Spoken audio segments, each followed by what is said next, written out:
Okay, let's see. Ah, what? Who's this guy? Oh, right, that was also the line. I was afraid of this. Gordo? Mr. Sullivan, can you hear me? Oh god. Oh god, Sam, did it all really happen? Did I hurt anyone? We're okay. What happened to you? After I left, the voice just wouldn't stop. The stone. I had to get the stone back to stop the voice. I don't like where this is going. Sir? What did the voice tell you? Power. It said it would give me power so I could fight for the stone. I didn't want to, but it wouldn't take no for an answer. But I don't hear it now. Maybe give up on me after you won. Tom, this is very important, so think carefully. Did anyone other than Gordo touch the totem before me? No, I'm sure of it. He wouldn't let me. Sam, do I even want to know what's going on? You and Gordo should be safe. It's our problem now. And oh boy, do we have a problem. Guys, I am so sorry I dragged you into this. You think Mesmerist can turn us into monsters if we don't do what he says? We don't have enough information to start panicking yet. Yes, let's gather more information and then panic. I don't know who can help us with this, but we have to start by talking to my advisor. If he's seen anything like this totem before. What are you doing, Val? Oh, you know, digging for treasure. What do you think I'm doing? That totem is the problem, and someone needs to smash it before it causes more trouble. Hold on, we don't know destroying it will solve anything, and we might be able to learn something about... I'm not going to let Steve enslave me so he can write a goddamn thesis about it. You really think I'm that much of an ass? Fine, break it. I made a rubbing of it so we still have something for Mark to look at. Sorry.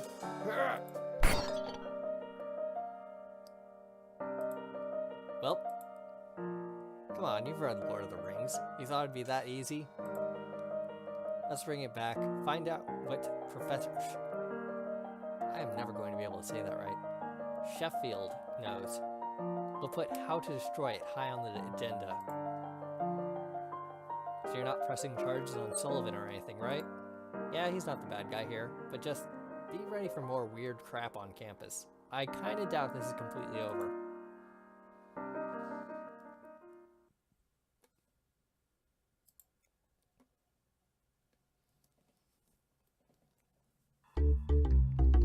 Mark, we're here. Oh, sorry, we'll wait outside.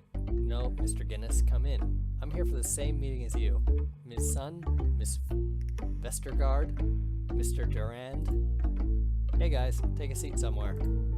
So, after talking with Sam about your, adventure the other day, I met with the president and the dean to come up with a plan of action. First though, I think you will all need to know some things about the school. Things that don't exactly go into the recruitment brochure, eh? Rightfully so. Do you know why Dr. Anthony McPhee, whose family hadn't lived in Canada for 3 generations, left Boston to found a university here in an area of New Brunswick that was almost entirely farmland? Because he appreciated his Canadian heritage? Because it's super pretty here? Because it's the closest territorial point of contact with an unknown dimension. What? McPhee was an anthropologist himself. He did his postgraduate work at Miskatonic in the last few years before it closed. His study of First Nation cults eventually brought him to this area. Now, I'm no cosmologist. Maybe Alain would understand this better than I do. But there's something about the geometry of space-time that puts this vicinity fairly close to some higher plane. Close enough to interact with it, indirectly at least. Seems like your buddy Mesmerus, though that name hasn't come up before, has been exerting a subtle influence on this part of the world since before the beginning of recorded history, and a few allusions to him survived in the oral tradition. You mean you already knew about this? When I was an undergrad here, I took McPhee's class. I hadn't thought about it for years, but I still have a collection of his papers lying around here somewhere. Mr. Chasen was partly right. The stone they dug up used to be a holy object to a certain local subpopulation, but based on McPhee's work, I'd guess it didn't originate anywhere on Earth. Anyway, McPhee figured it was only a matter of time before living things started finding their way into our 4 dimensions. So he put his inheritance into building this institution as a first line of defense. And the point where the interdimensional distance is smallest is below the library. That symbol on the floor doesn't exist. It was some kind of trick to make you put the totem as close to the weak point as possible. Shouldn't we move the stone to, like, the opposite side of the world, then? The safest place for the stone is wherever you guys are. We'll put it in a sealed case so no one accidentally hits it. But that brings me to the point of all of this. In a way, our entire school exists in order to help you kids deal with your problem. Obviously, as time went on and our founder played less of a role in the direction of the university, the supernatural bent of the academic program was de-emphasized.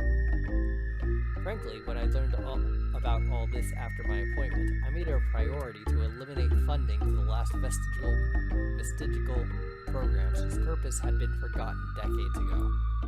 Still, part of the original endowment is explicitly dedicated to providing support for students in your unusual position. Simply put, we are making a confidential arrangement between you, your departments, and the university. Any extra-dimensional incident will be your responsibility to resolve, and you will report your results to a special committee chaired by Professor Sheffield. In exchange, you will receive independent study credits to reduce your course load, as well as a monthly stipend. Do you guys have any questions?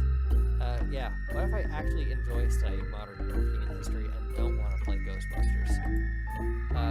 Well, yes, in your case, I don't see how there isn't a direct connection to your field of interest, but you're free to take whatever additional courses you like.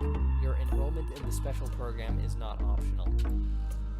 I can't stop you from withdrawing from the school entirely, but if you intend to continue here, you are obligated to use your abilities to protect your fellow students. That applies to all of you. I'm almost positive that's legal. To hear Professor Sheffield tell it, you should all expect to be devoured by the hounds of hell within a few months. If he turns out to be wrong, you're welcome to sue me. In the meantime, I suggest you check the syllabus for Shit Happens 101. I have a board meeting to attend in a few minutes, so please excuse me.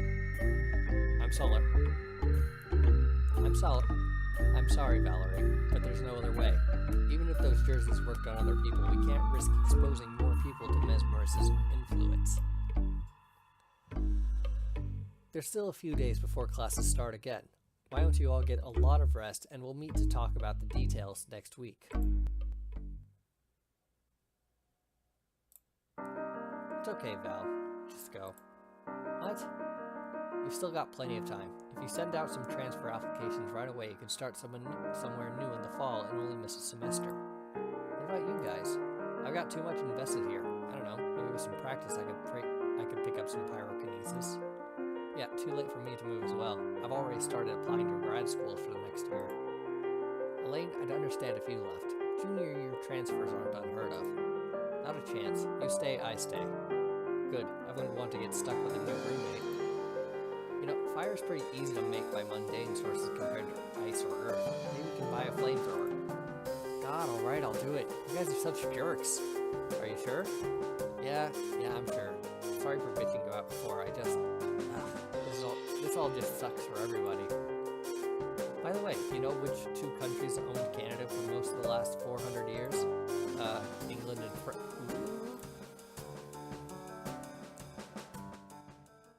I guess that's Canadian nationalism there. Well, I'm gonna end this one here because next is the beginning of chapter 1, I guess.